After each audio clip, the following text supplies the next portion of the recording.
Welcome to day 361, Becoming Peace, Meditation and Inspiration. The name of today's session is 5 Lessons, Part 1.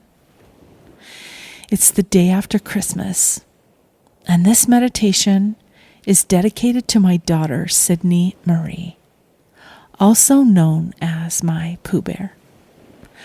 I hope you have a most beautiful, amazing, awesome 30th birthday today. I was so joyous to get a little baby girl, and now she's all grown up with 2 babes of her own.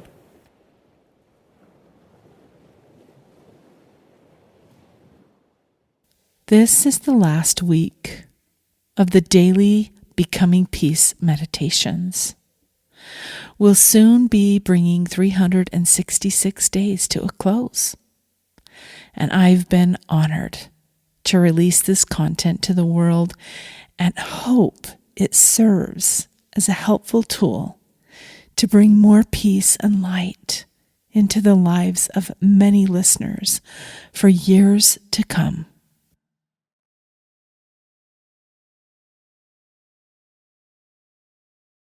The plan for next year is to release 1 meditation per week going forward. I wanted to leave you, though, with my best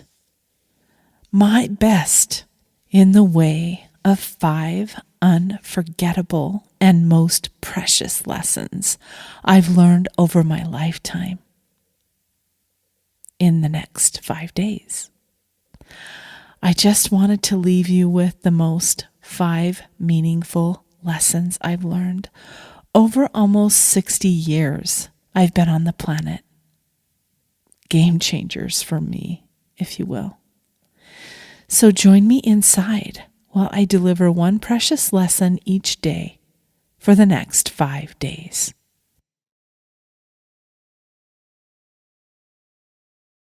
Please find a comfy place to sit, relax, and let down all the stress for the next few moments. Let down whatever is becoming heavy for you to carry and pack around with you. Take several deep breaths as you relax into the posture. Know that you are safe and seen here.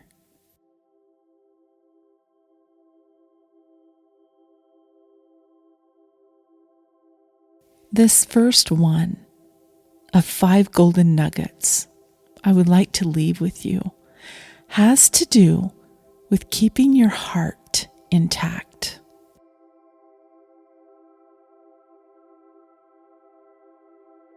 The way that you handle your expectations will either ruin you or save you.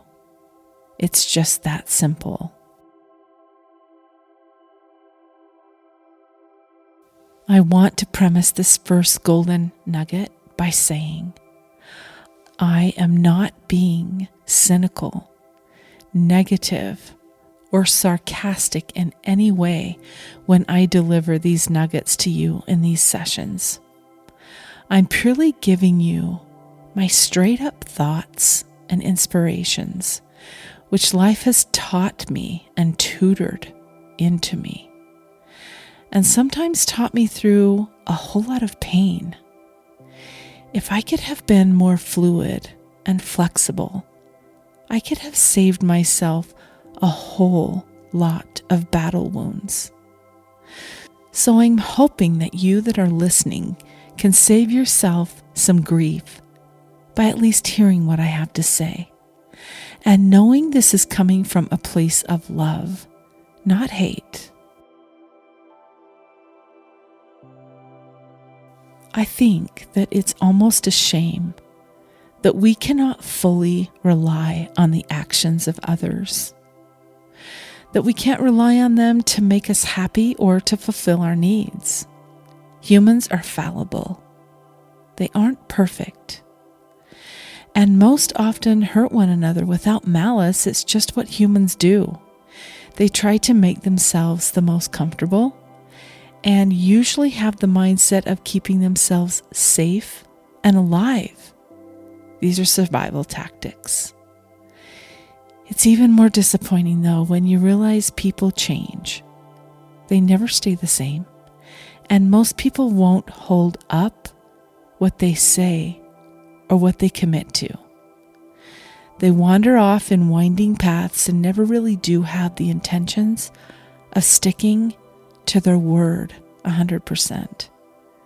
They give it a good try, but we all fall short of truly keeping our word. So the peace that comes in recognizing and surrendering to this is: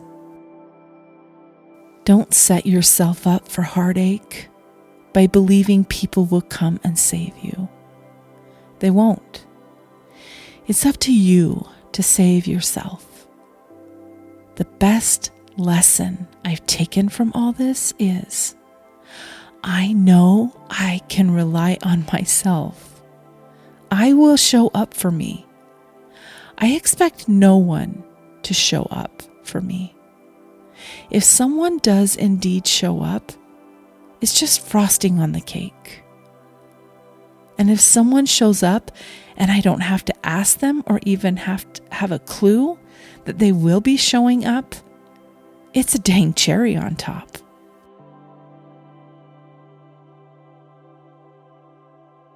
By encompassing this mindset, it's the way I'm not disappointed. After living for years and years and years and expecting people to do what they say they will or treat me the way I would treat them, and believing that they are committed, I've been shattered more times than I can count. I've found a deep, lasting peace in just allowing people to be who they are and not expecting anything from them. Had I known that this is what life would teach me, yes, indeed, I would have done so many things differently. I would have made different choices, walked many different paths, and made much wiser choices. This is why hindsight is always referred to as 2020. Yet another life lesson. That one is for another day.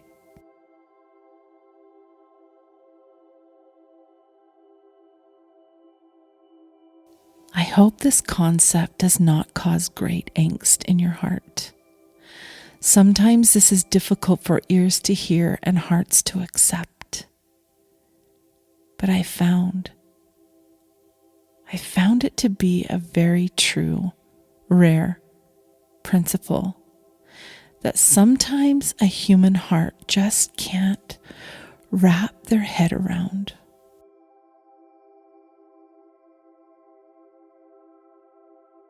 I know we always like to think the best of others. We always want to think they will show up for us the way they said they would. But the reality is, Jesus and God the Father are the only two who show up perfectly for us. Oftentimes, we don't even know what the plan is for us. So we have to walk by faith. But I've learned to never, ever question their plan. They know the end from the beginning, and I have faith enough to trust in that even though I can't see more than 5 feet in front of me in the lane of life most of the time.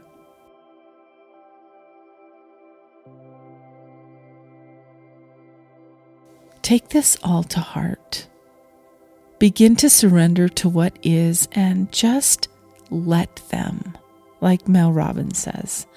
Let them be who they are. Let them do what they're doing, because then you'll get a real peek into who they really are, and let them show up the way they want.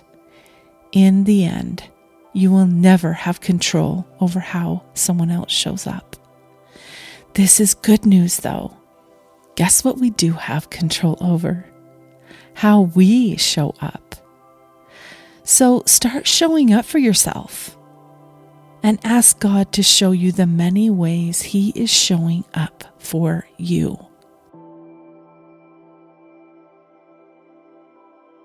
Is it okay to hurt when people don't show up the way they say they will? Yes, it's a natural human response. And I preface this by saying in the beginning of this session that this would be a meditation to learn how to protect your heart. If you want your heart always gaping and bleeding and torn and bruised, go ahead and put all your eggs into someone else's control and hands. If you decide you want to live a more on purpose, blissful, peaceful life, then go ahead and take back control of your life and rely on yourself and your Maker.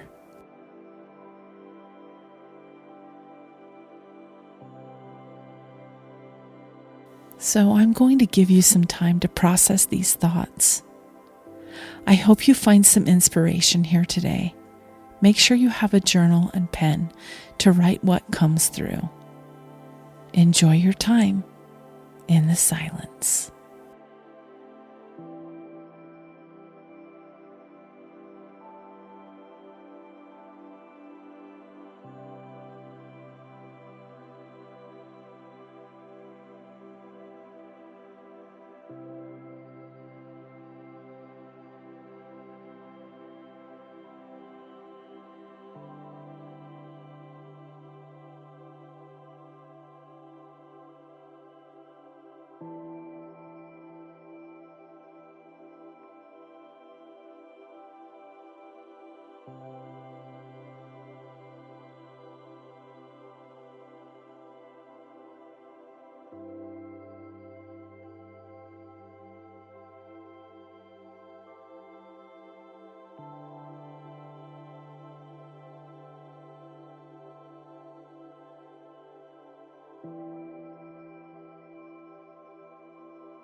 let's come back. Come back to the present and take a few deep cleansing breaths. Slowly continue to breathe and come back when you're ready.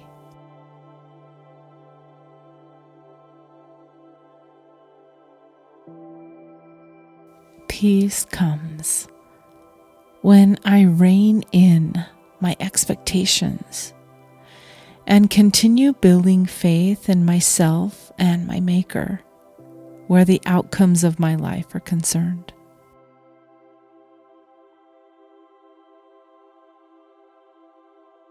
May you be blessed today for showing up. I encourage you to write down your thoughts and inspirations in your meditation journal, and I will be back tomorrow. Thanks for joining me today. Bye for now.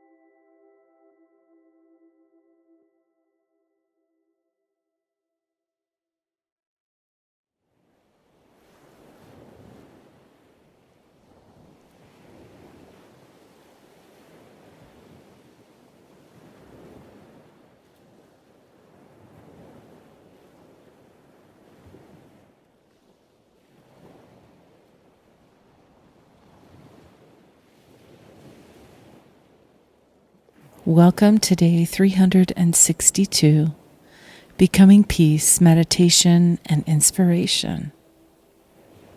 The name of today's session is Getting Quiet.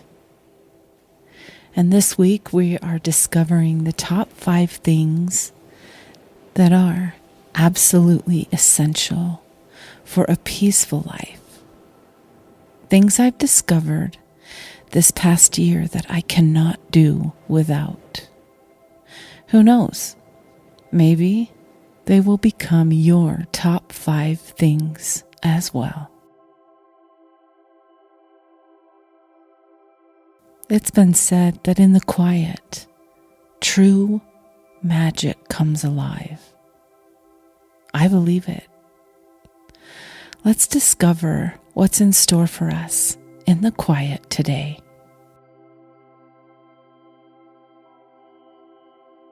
Please find a comfy place to sit, relax, and let down all the stress for the next few moments. Set down whatever is becoming heavy for you to carry as you pack it around with you. Take several deep breaths in as you relax into the posture. Know that you are safe and you are seen here. Let's begin.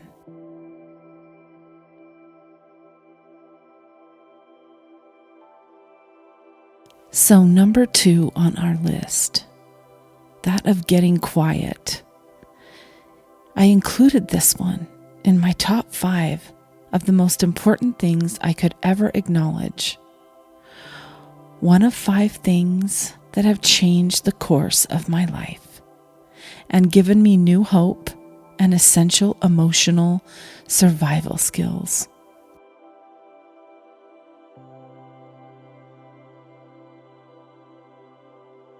The quiet isn't just meditation for me. It is the refuge in the storms of my everyday life. It's where I can let the caustic thoughts and emotional waves get their calm. Getting quiet is essential for me to hear the promoting of God's whispers. Getting quiet is the only way I've been able to cope, especially this past year. It's a way of connecting with the divine that I never thought was possible.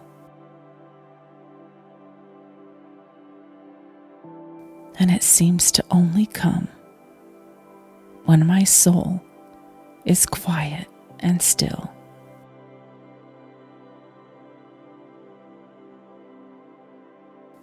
Sometimes the question is, how can I get quiet in this dark, obnoxious, scary world we live in? This world that is so noisy. Well, here's the answer. I create my inner sanctum so that I can visit my place of quiet anytime I need to. At a red light, in the doctor's office, on a walk, in my bed, cooking dinner, attending a temple session, anywhere I wish. Getting quiet is a safety valve, one that saves me when I'm emotionally plunging over the falls. I wish I would have found the quiet a whole lot earlier in my life.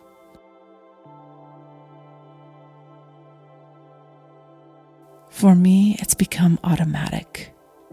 It's like taking a remote and pressing the on button, and suddenly I'm there. It takes practice, but it's my own quiet cove, my safe place, and most importantly, my personal lifeline to heaven.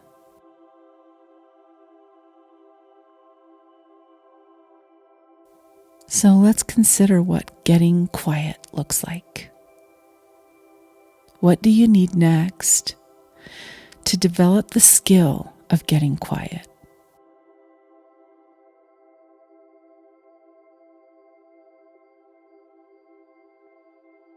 How about setting aside an hour before your feet even hit the floor in the morning? I know my daughter. She has been getting up before her 2 young children and spending 30 minutes inside of her scriptures. This is her finding the quiet. You can practice things like writing in your morning pages also for 20 minutes. That means whatever comes to your mind, whatever your soul has to say, just write it down without thinking about it.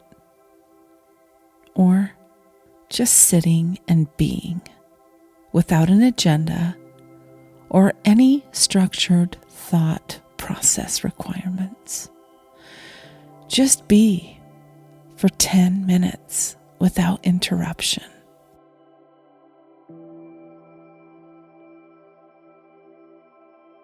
Or maybe it's lying still on your favorite lazy boy chair, or spending 5 minutes with the soft kitten in your lap.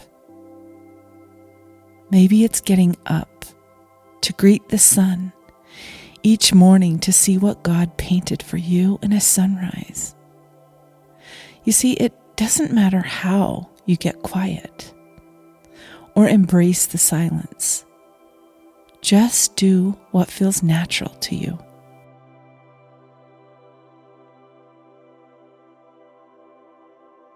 So you must know why I've listed getting quiet as one of my top 5. Getting quiet is essential for our souls to be able to connect with deity. You see, the whisperings of our heavenly parents are so soft and so quiet and so delicate. It takes fleshing out the world to be able to hear what they have to tell us. Today, let's get quiet. Take 3 deep breaths in and allow yourself to be carried away with the exhale. Getting comfortable in the quiet. What are you going to hear? Come back when you hear a soft bell.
Let's come back.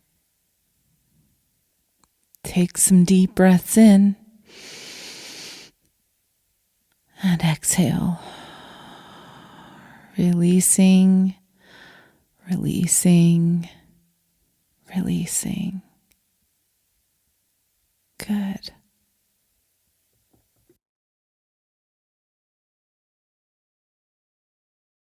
Peace comes when I go inside the quiet.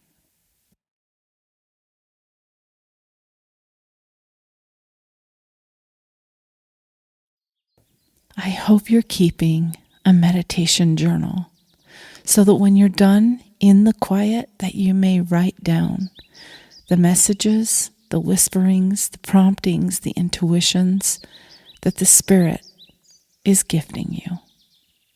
Make it a habit. I appreciate you showing up today and joining me. Please, please share this session with someone you love. I will be back tomorrow, and I hope you will too. Bye for now.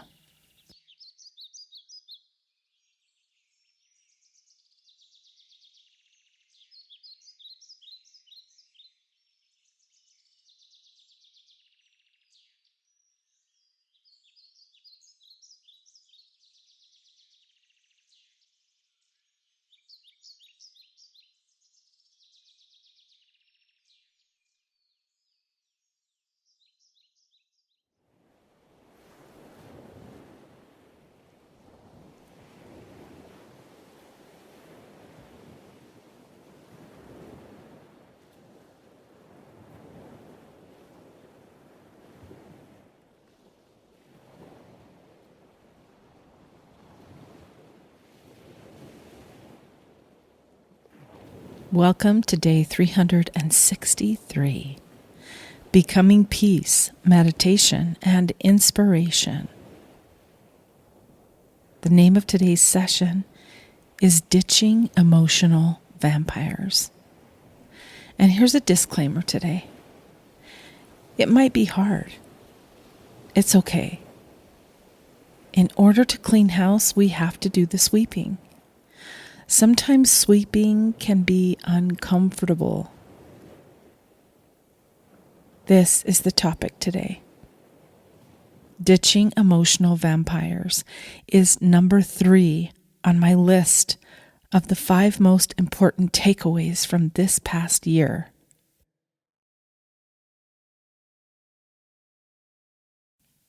Giving yourself permission to ditch emotional vampires and parasites is sometimes all we need to move forward. Just the permission. We somehow need someone to tell us it's okay to stop the patterns through boundaries and personal safety.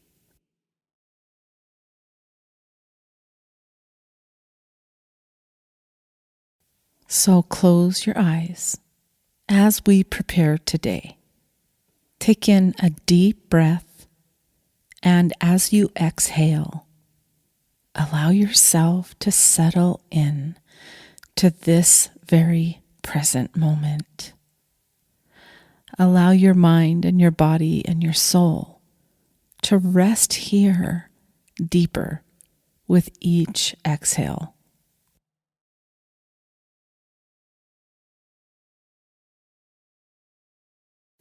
Continue to deep breathe while we meditate today.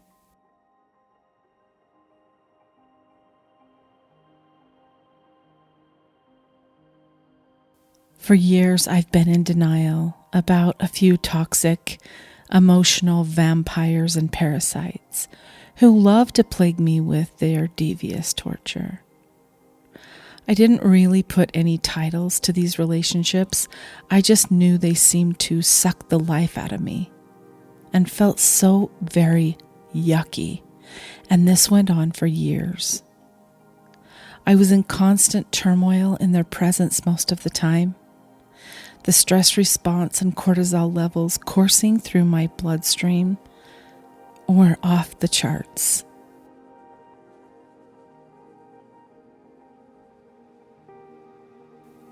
These experiences affected my health, my vital organs, and my overall well-being. It was as if I was living every day under a dark, ominous rain cloud. Well, a little over a year ago, I began piecing the symptoms with the behaviors that were strewn my way. I began to research, study, and uncover the truth about what I was dealing with. My findings produced deep grief, disappointments, loss of hope, the hope that I had hoped for years, and a despair I can't describe.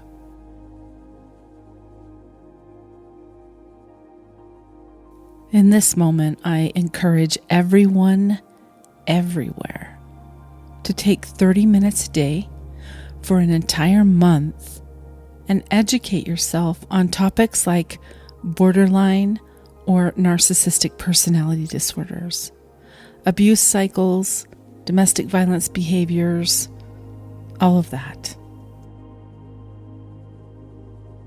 Because when we proactively choose to inform and educate ourselves, we can discover what is truly happening in the present moments of our lives and find and receive the help and assistance we need.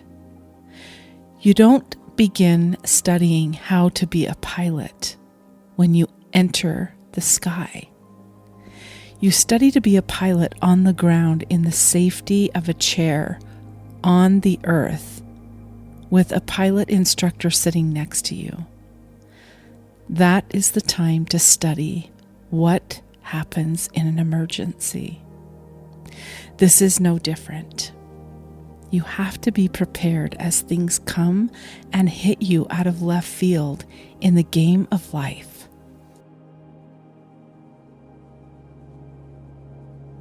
When you choose to keep your head under a rock, you do nothing but severe damage to not only your emotional health, but also your physical health.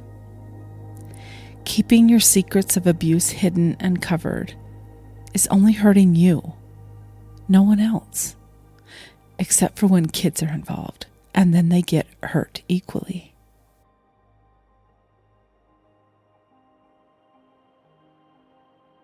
So let's put on our brave face today. Today's about giving you permission to begin your research if you feel something is way off in any of your relationships. And if you really want to be proactive and help your future self, you'll do the research and begin to notice toxicity in all its forms as it weaves itself in and out of your life. The workplace, meeting friends, new relationships, getting into romantic relationships, or dealing with toxic parents or even siblings, recognizing behavior in yourself that needs to be worked on. Do you see the value of beginning this process?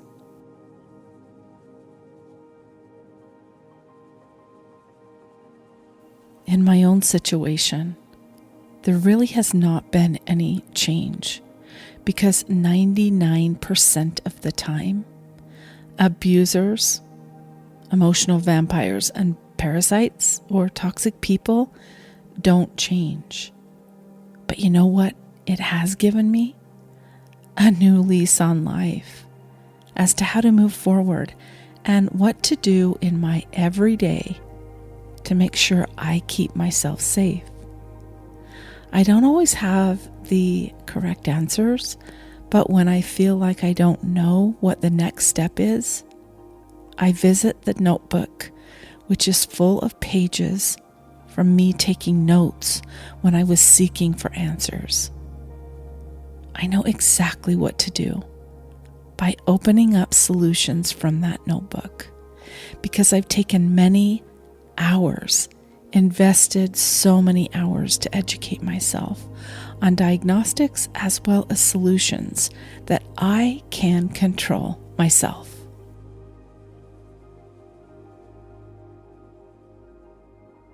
Also, a side note, just to remove any self-doubt or whipping yourself up because you didn't know things that you think that you should have known. I was a licensed mental health therapist and practitioner. Things were going on in my own personal life that I was not piecing together, even with a graduate degree in mental health counseling.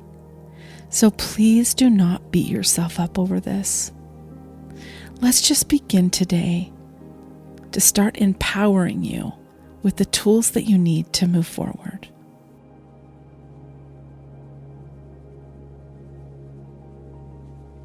I don't expect anyone in my life will change or alter bad behaviors. In fact, as the years have rolled forward, it's only gotten worse in many cases. So I'm not setting myself up with false hope of any type. But I now do possess the resources to take it day by day, cope, and heal one step at a time.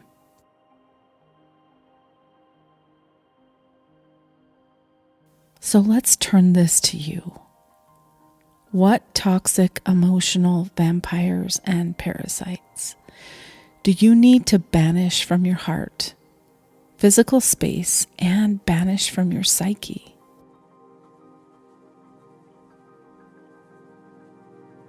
Let's take a moment and dwell here today about what needs to be identified and what needs a safety plan.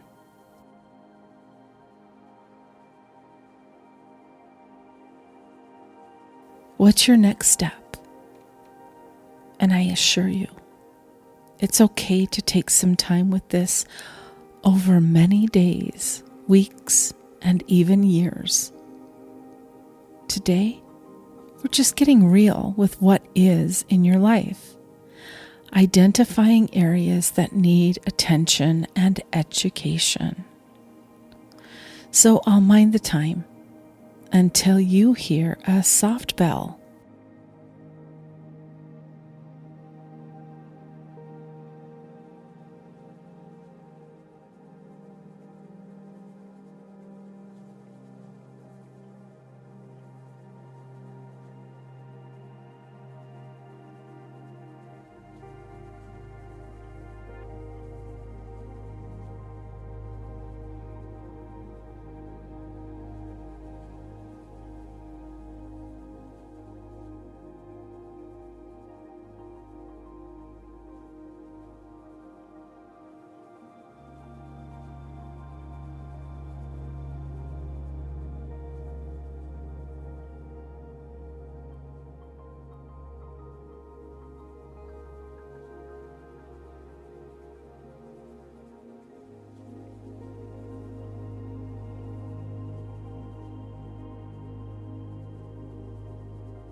let's come back.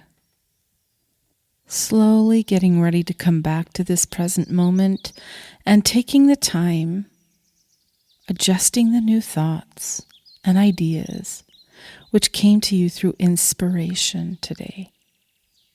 It's okay.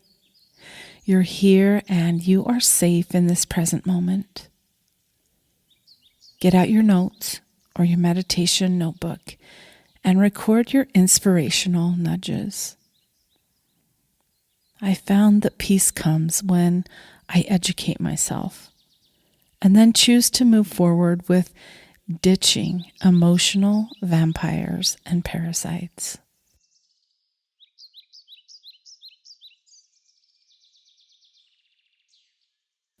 This is the perfect day to be doing the work on cleansing your life. We're about to begin a new year. The date for this exercise was picked on purpose. You have a few days to process before actually beginning a new year. What will you do with this upcoming year? What will you implement differently to add an extra measure of safety and self-love and respect for yourself?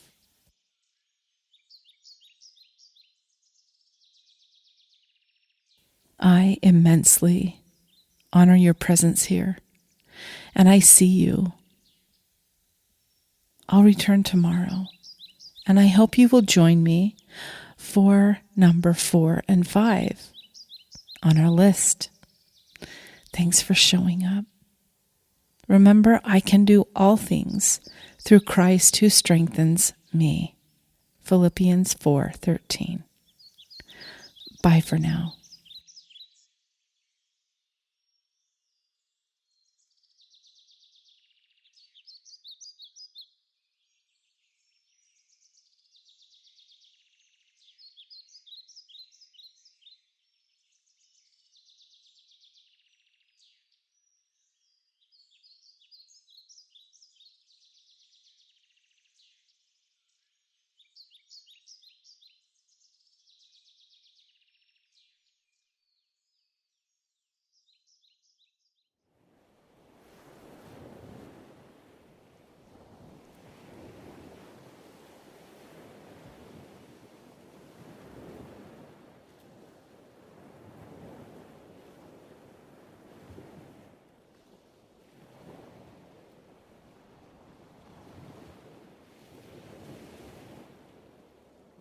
Welcome to day 364, Becoming Peace, Meditation and Inspiration.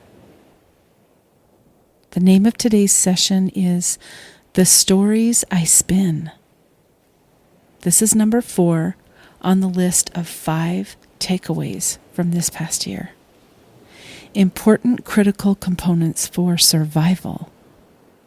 If you implement the 5 lessons I've learned this upcoming year and integrate them into your daily life, I can guarantee you will have an increased amount of peace and productivity with less mental health episodes and decreased amounts of stress.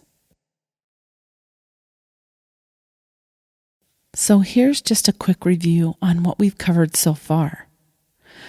The first golden nugget is a review of our expectations. The second on the list is learning how to get quiet. The third item is dispelling emotional vampires. And the fourth lesson I've learned, which we're covering today, is paying attention to the stories I spin. Tomorrow, we'll unveil number 5. So let's get started.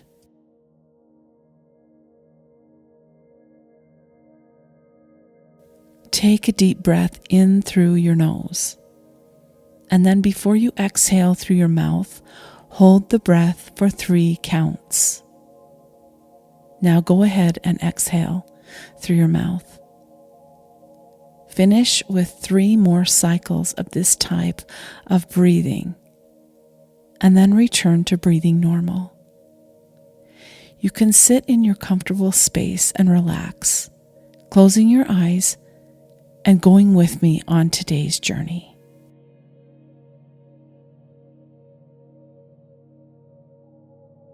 I truly have discovered for myself the secret to keeping my mind and heart in check. So I wanted to share it with you today as lesson number 4. So I know that we've covered this concept in previous meditations, but this made the list of my top 5 practices that have made a huge difference in my life this past year. Sometimes, I'll be honest, my thoughts are like runaway freight trains chasing down a hill at over 100 miles an hour with no brakes. Can you relate? Once a negative thought takes hold, it's like a cascade of destruction.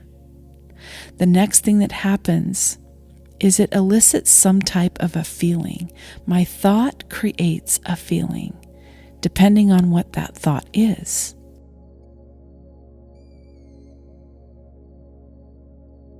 So, for example, if I have a thought of, how am I going to afford groceries tomorrow? And there's currently only $5 in the checking account, the feeling that follows is despair and fear. The next step that happens is I might cry and isolate myself to my bed because I can't deal with the situation. So some type of an action springs up.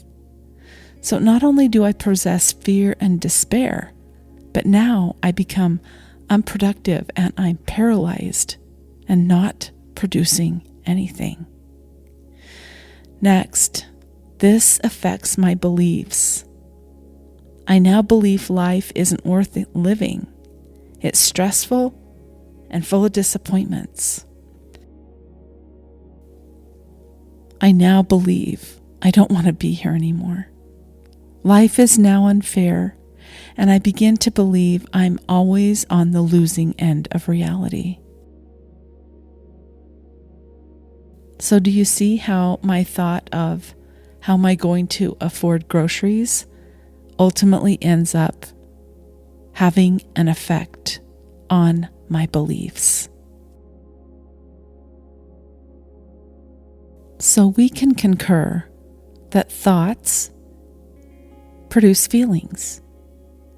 Feelings produce action of some type, whether it's non-action or moves us to action.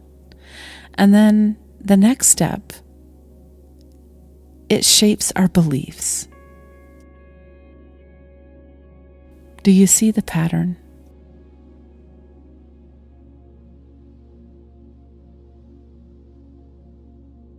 This process controlled me for decades. I was subject to whatever the wind blew into my mind.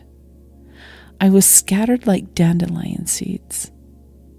It affected my choices, my mental health, and my physical health in such a negative way by not understanding what was happening with this process.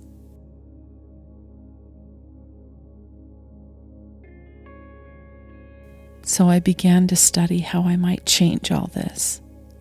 I figured out over the years, and especially this past year, that I needed to become the captain of my thoughts. Because if I could manage my thoughts, I could manage my feelings, my actions, and my beliefs. This is huge. This is everything. Plus the fact that we create our reality by what we think about. Our subconscious goes to work for us. This is a topic for another meditation. So guess what? Here's the antidote for you. When you wake up in the morning, before you get out of bed, grab a notebook you set beside your bed the night before, and while your mind is fresh and active, and you have the most energy, write down the story you're going to tell yourself today. Write down and claim the story you'll spin for yourself over the next 24 hours. Here are some examples. I'm blissfully content and abundantly grateful.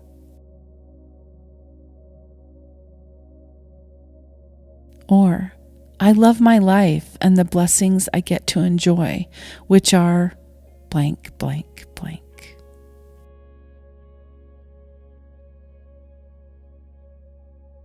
Or, today is a perfect day to have a perfect day.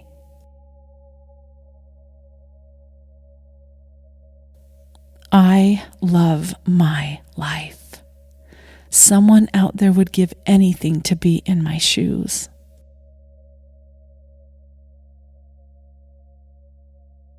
Here's one of my favorites. I am the daughter of the creator of the universe. He loves me perfectly.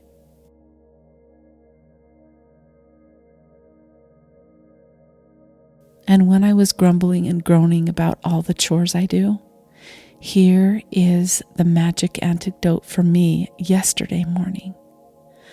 I am so fortunate to have 7 horses, 3 dogs, 1 cat, and 20 chickens with fresh eggs. It completely transformed my grumbly attitude. Do you see how this works? Claim your story. Never ever leave your daily story or script to chance.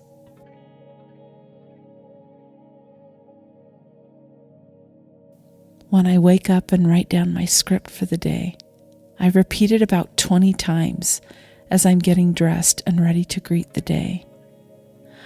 I write it in a post-it note, a few post-it notes, and stick it in various places like my mirror, the fridge door, the inside of my front door, anywhere I can keep reminding myself what it is I'm focusing on today. Whenever negative thoughts come in, and trust me, they do, they're like weeds. I just revert to speaking my daily story out loud. This is also the way I combat depressive thoughts, sad, gloomy feelings, and despair, fear, and anger. I find a story I can spin and immediately do not ruminate on the stinking thinking. I repeat over and over my story that I chose on purpose, and it's like magic. It transforms me like nothing else. It spills over into what I'm asking God for and praying for. It spills over into journal writing. It spills over into my attitude for the entire day. And the other day I woke up sick to my stomach about the stresses of seeking some property I need to sell in order to move forward with my goals. I said to myself, I'm grateful I have property to sell, and someone's life is greatly being blessed by purchasing my land. I kid you not. I drove to a neighbor's house after I completed my chores to give her a small Christmas gift.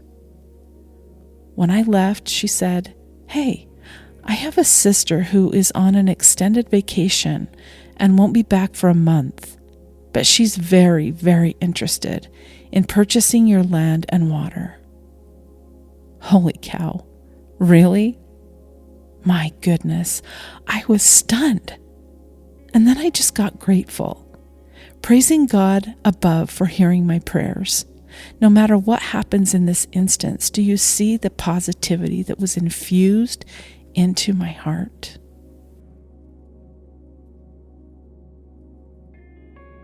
I do want to offer a disclaimer here. Not every story you spin is going to have that type of an impact that quickly. But I think you get the idea that when we are knee deep in mud, The only way out is to remove yourself, wash your boots off with the hose, and move to grassier pastures. It's an on-purpose action and thought that gets you out of the mire. Standing knee-deep in mud and only wishing you could be free is not going to make it happen. You have to replace that stinking thinking and then start to move or do something. Faith is an action, and it begins with the thoughts that you tell yourself. You can't move if you don't command your body to move. Our lives all begin with a thought. So get really good at doing some on-purpose thinking, okay? You're not a victim where your thoughts are concerned. You're a survivor. You're a creator.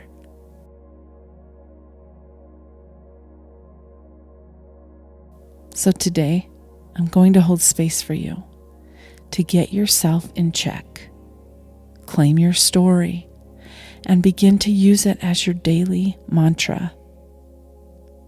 Sometimes I'll even love the story I tell myself so much that I use it for multiple days. So I'm going to mind the time for you while you craft and create an amazing story you can spin for today. Come back when you hear a soft bell. Enjoy.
Let's come back. And before we close out our session, I'm going to give you just one more minute to repeat your story to yourself out loud. If you can't do it out loud, say it in a whisper under your breath, but say it nonetheless.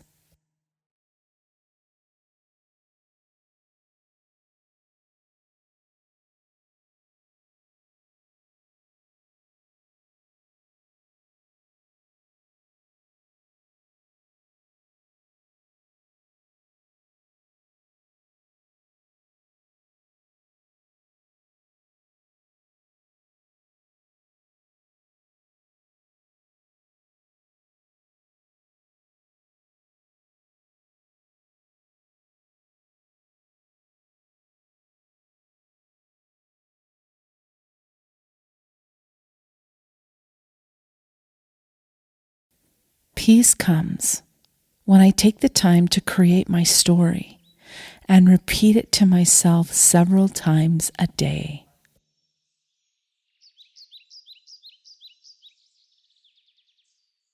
Thank you for joining me today. I love holding space for you. May you be blessed. May your heart feel peace. May you be surrounded by the love that you create inside of your thoughts. I'll be back tomorrow, and I hope you choose to join me too. Bye for now.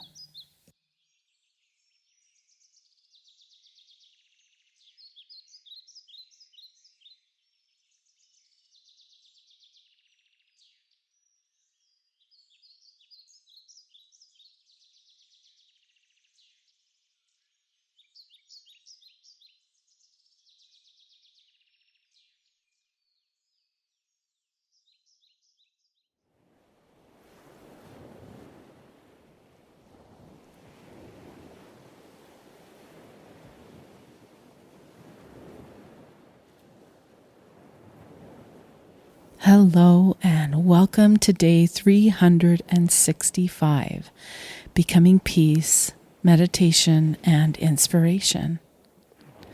The name of today's session is Tempering Trials. This is number 5 on the list of 5 lessons from this past year. Important critical components for survival. If you implement the 5 lessons we're highlighting this week during this upcoming year and integrate them into your daily life, I can guarantee you will have an increased amount of peace and productivity, with less mental health episodes and decreased amounts of stress.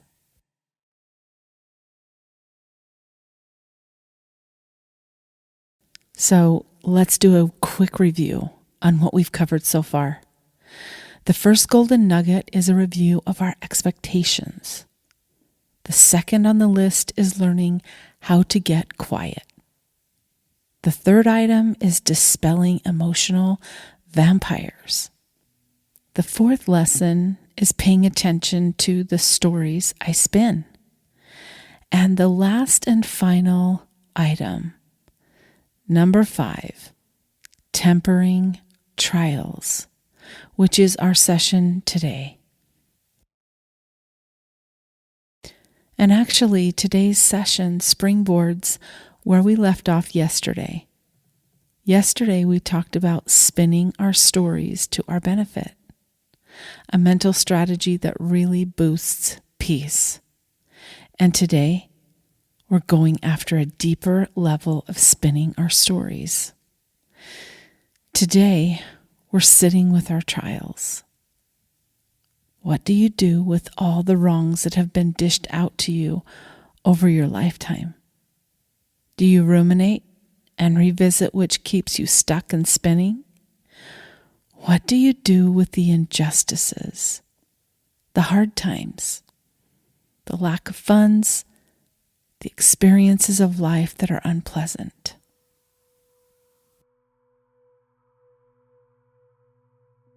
So let's go deep.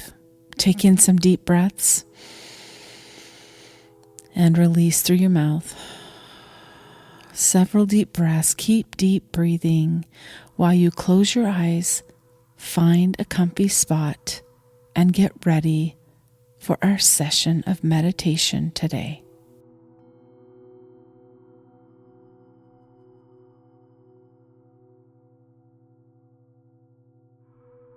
I was thinking the other day what these meditations have done for me, how my life has changed over this past year, making sure that I'm going into the silence to meet God where I am.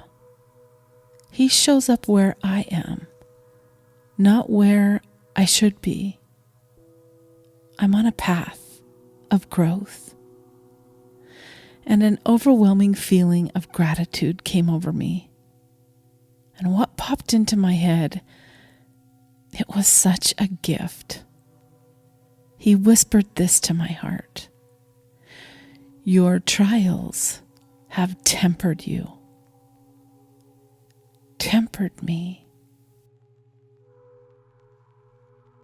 What did this mean exactly? My trials have tempered me.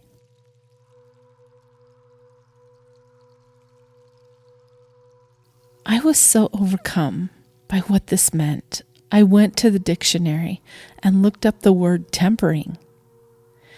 Improve the hardness and elasticity of something, acting as a neutralizer or counterbalancing force to something, or to make something less extreme, moderating by making more temperate. Also, this one, the hardening of a metal by means of heat treatment. Ooh la la, wow. I pondered over this for about 4 days. My trials have tempered me. I took away that our trials soften the hardened anger, the things that need to be softened. And they refine our spiritual metals inside of us that are so precious, the things that need to be fortified. They begin to sculpt our souls with power and purpose, melting off the dross that isn't needed. Tempering means I'm taking shape and form that God intends.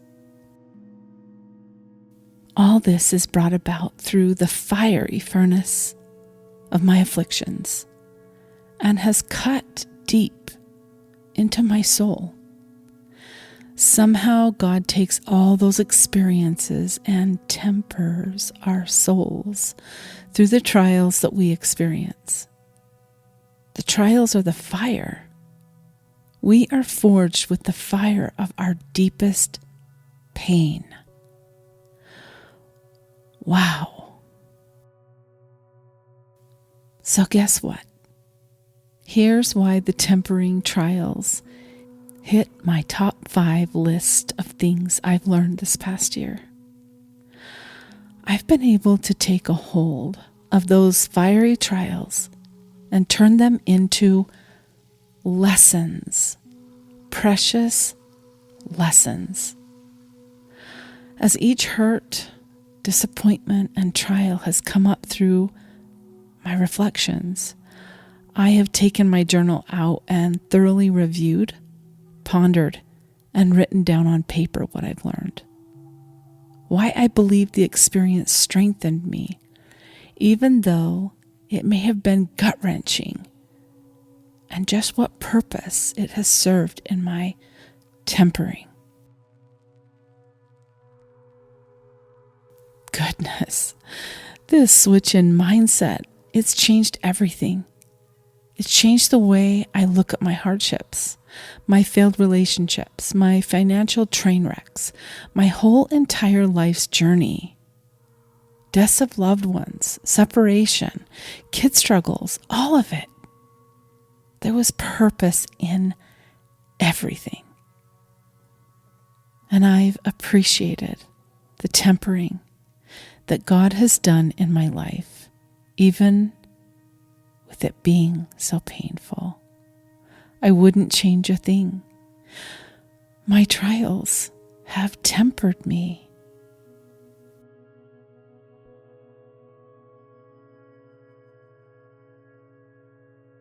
What trials have you endured? What life experiences are so raw and hard to face that they cause deep pain when you think about them? Today, let's get real with ourselves. What trials are actually tempering you right now?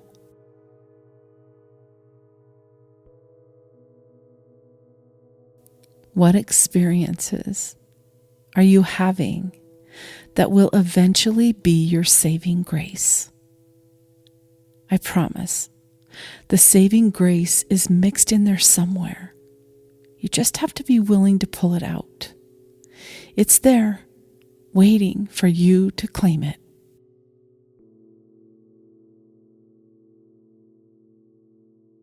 This is the very best way, I know, to make sense of all the things that we can't explain when we're passing through those fiery furnaces of affliction. This is the way. The hero's journey doesn't reveal itself in comfort and convenience. There's no growth in the green path. In fact, the green path does not climb. It's just a spot to rest. And we signed up for climbing when we came to Earth.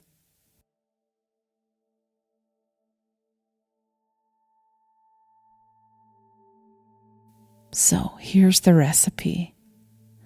Write down the hurts and the hang-ups you've experienced.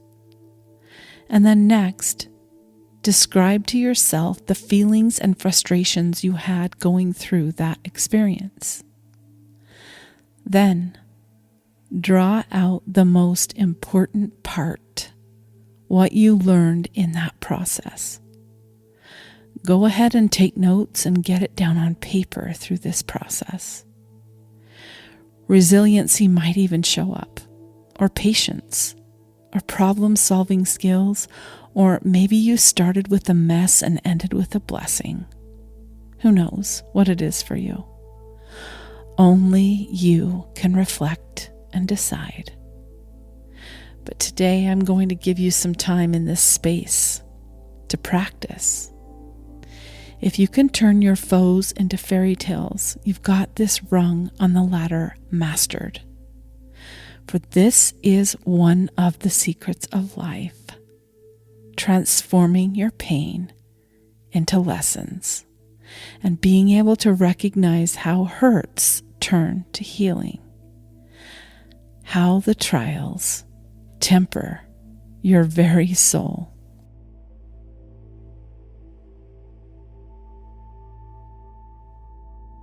I'll mind the time until you hear a soft bell.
let's come back. Coming back peacefully and restful, taking a few deep breaths to help yourself ease back into this present moment.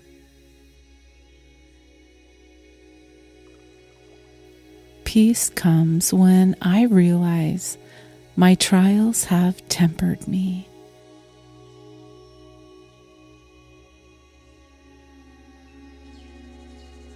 Tempered, shaped, forged, and blessed my life. Swords are forged in fire. There is no other way. Same thing with your soul. There's no other way but through. Those trials may scorch you and throw you deep into the recesses of hell for a time. I promise this experience in some way will create tempering. It will forge you into what you need to become. All of it, even the ugliest of trials. Be patient. God is not finished with you yet. So go forth today with confidence in knowing you are being schooled by God Himself, who always offers blessings in the end and makes everything perfect. And if things are not perfect yet, it's not the end. Thanks for joining me today.